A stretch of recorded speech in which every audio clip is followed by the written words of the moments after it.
There you go. If anybody ever looked at home behind a kit, Neil Peart, one of the great drummers, as I said, in any genre, known for his music, 24 years with the rock band Rush, taking a fervent foray into big band music and jazz. Of course, that part of the tribute to Buddy Rich, and the album is the second volume, hot on the heels of Volume 1, Burning for Buddy. And you're scorching it up there. In fact, we're keeping time as that thing was playing. It's almost like it's always coursing through you. Is that the case? Yeah, it's very strange that it's a constant response to rhythm in music anywhere. I noticed I was at the opera the other night, and I'm sitting there kind of tapping along with, you know, an opera symphony orchestra. Wow. It's like you can't put it aside for even a moment. It's No, since I was a kid, I got started that way with banging around the house on pots and pans, and I remember a pair of chopsticks on my little sister's playpen kind of gave my parents the idea that I was going to bang on things with sticks, so they got me drum lessons for my 13th birthday and got me started that way. And did they ever regret it at any of the early... who wouldn't? What parent wouldn't regret having a child, a trumpet player or a drummer, I think, has got to be the most antisocial kind of thing. But they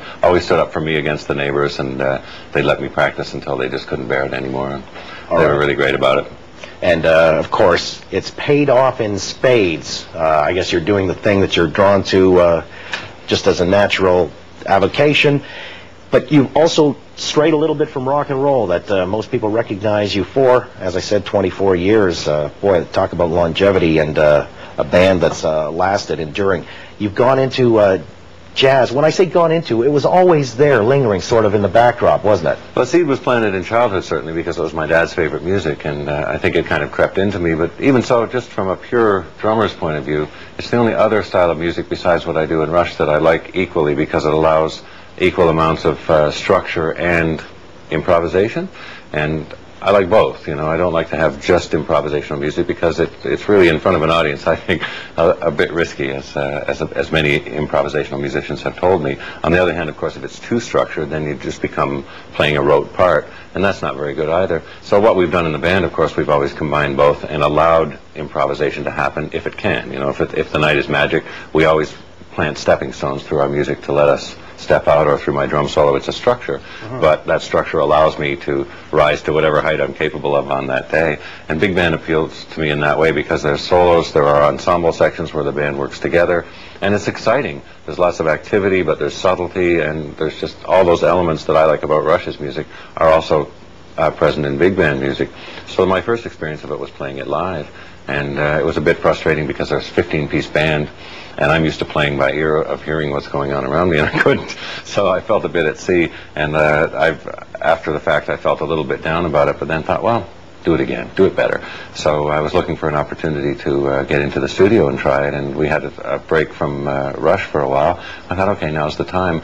And I thought, well, somebody ought to produce a Buddy Rich tribute, and I could play on it. That would have satisfied me completely, but it had to be me, of course, to launch it all into activity, just so I could have the opportunity to do it. And that was early in the 90s, was it? 94. 94, yeah. Okay. Tell me a little bit about how the project then started to evolve, and involved a lot of great drummers. I mean, some you didn't get a hold of for a variety of reasons, but tell us about that. Yeah, Buddy's daughter Kathy had always been involved. She'd sung with the band since she was a little girl, and when Buddy passed away, one of his last requests was to try to keep the band working.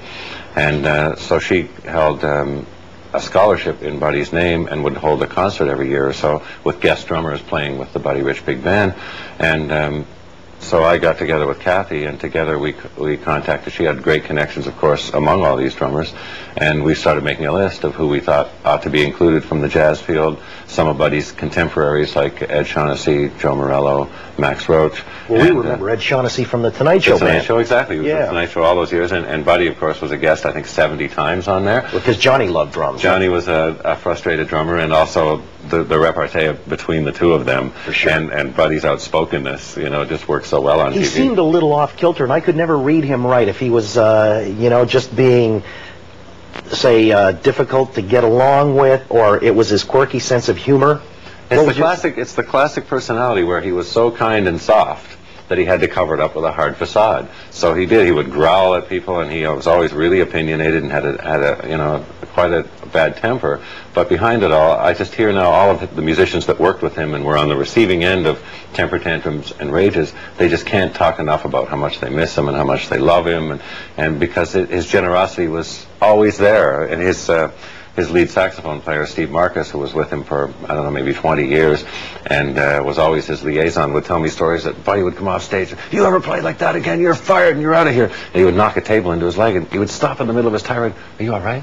I mean, just his humanity never faltered. You know, if he thought he'd really hurt someone, his rage was gone. You know. Did you ever meet him?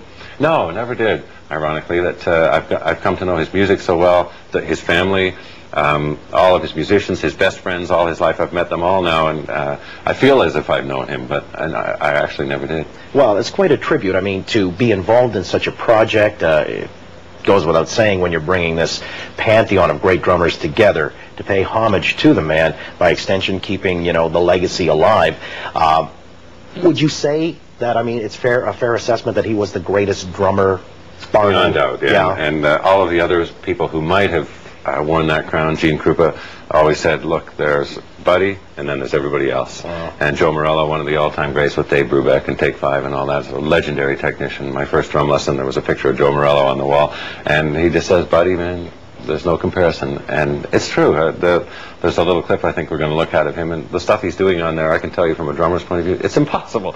The way he can make his limbs work opposite each other so smoothly. But he played since he was 3 years old. He had an amazing facility of dexterity and talent and musicality. He played in small groups with Nat Cole and Lester Young. He played behind singers from Frank Sinatra, Sammy Davis Jr. He drove his own big band. I mean, he was a musician so consummately that not only did drummers love him, singers loved him, horn players loved him.